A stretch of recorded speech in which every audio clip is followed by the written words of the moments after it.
Roald Dahl Matilda, illustrated by Quinn and Blake. Introducing Matilda. Michael, Mr. and Mrs. Wormwood, Miss Honey, Bruce Brocktotter, Amanda Thrip, and Miss Trunchbull. The reader of books. It is a funny thing about mothers and fathers. Even when their own child is the most disgusting little blister you could ever imagine, they still think that he or she is wonderful. Some parents go further. They become so blinded by operation, they manage to convince themselves their child has a quality of genius. Well, there is nothing wrong with this. It's the way of the Lord. It is only when the parents begin telling us about the brilliance of their own revolting offspring that we started shouting, "Bring us the basin, we are going to be sick." School teachers suffer a good deal from having to listen to this sort of twaddle from proud parents. But they usually get their own back when the time comes to write the end-of-term reports.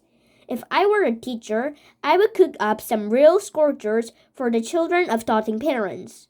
"Your seminal exam," I would write, "is a total washout. I hope you have a family business you can put him into when he leaves school because he sure has a hack, won't get a job anywhere else."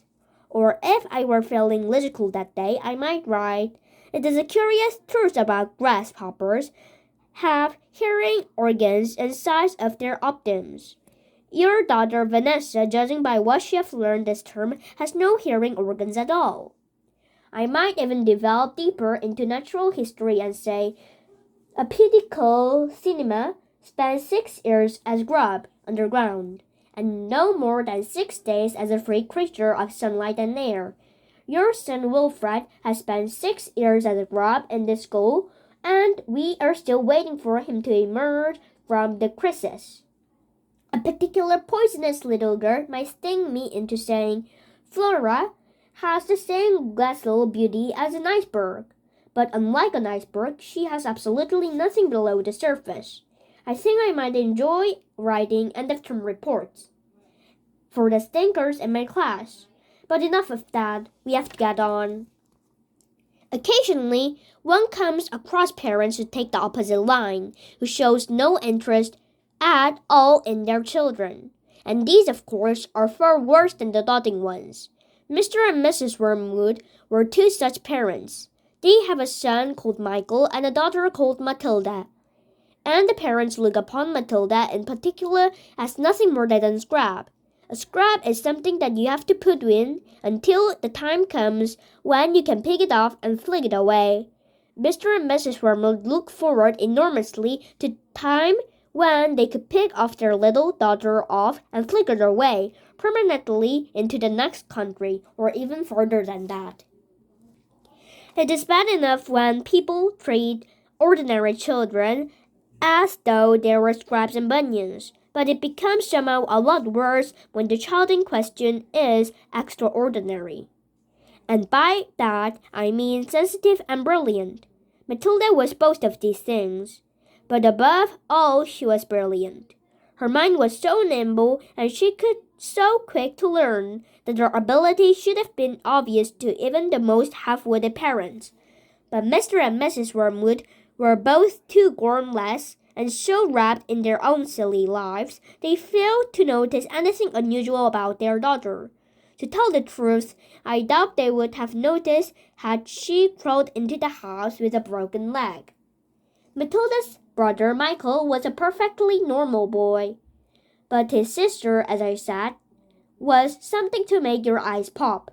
By the age of 1.5, her speech was perfect, and she knew as many words as grown-ups. The parents, instead of applauding her, called her naughty chessbox, and told her sharply that small girls should be seen and not heard. By the time when she was 3, Matilda has taught herself to read by studying newspapers and magazines that lay around the house. At the age of 4, she could read fast and well, and she naturally began hungering after books. The only book in the whole of this enlightened household was something called Easy Cooking belonging to her mother. And when she had written it from cover to cover, she had learned all the recipes by heart and decided she wanted something more interesting. Daddy, she said, do you think you can buy me a book? A book? He said. What do you want a flaming book for? To read, Daddy.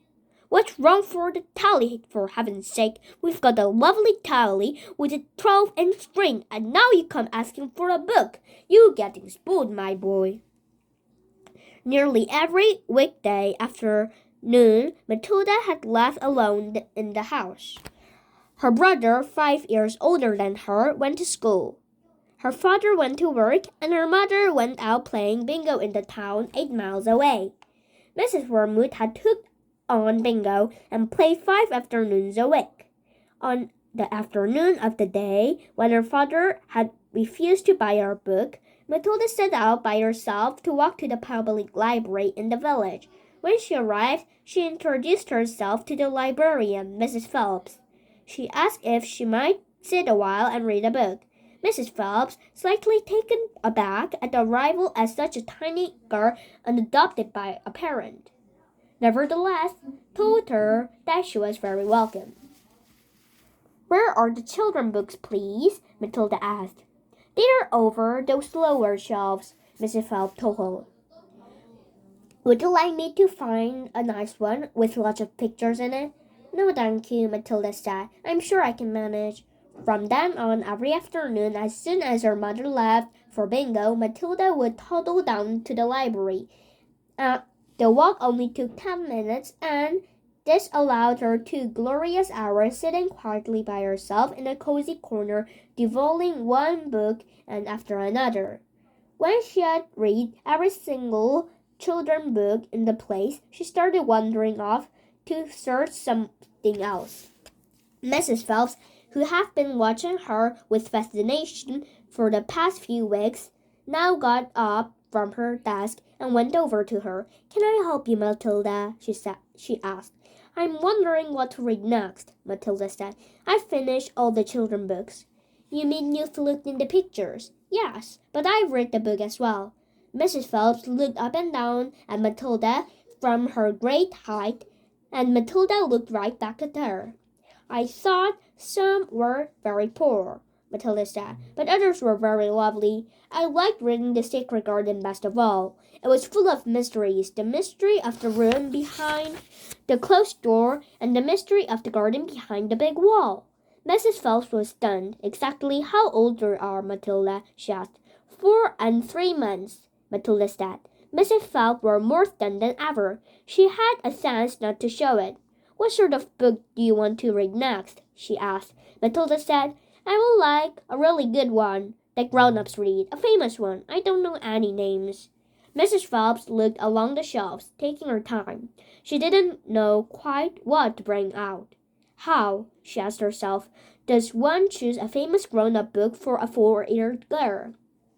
Her first thought was to pick a young teenager romance of kind that is written for 15-year-old schoolgirls, but for some reason she found herself indignantly walking past the particular shelf. Try this, she said at last. It's a famous one, and very good. If it's too long for you, just tell me no, and I'll find something a bit shorter and a bit easier. Great Expeditions, Matilda read by Charles Dickens. I'd love to try it. I must be mad, Mrs. Phelps told herself. But to Matilda she said, Of course you may try it. Over the next few afternoons, Mrs. Phelps could hardly take her eyes off from the small girl sitting for an hour and after an hour in a big armchair at the far end of the room with the book in her lap. It was necessary to rest on the lap because it was too heavy for her to hold up, which meant she had to sit leaning forward in order to read. The strange sight it was. This tiny dark-haired person sitting there for her feet nowhere near touched the floor, totally absorbed in the wonderful adventures of Pip and old Mrs. Heavens and their cobweb house and the spell of magic that Dickens, the great storyteller, had woven with his words. The only movement from the reader lifting the hand every now and then to turn over the page, and Mrs. Phelps always felt sad when the time came her to cross the floor and say, "It is 10 to 5, Matilda."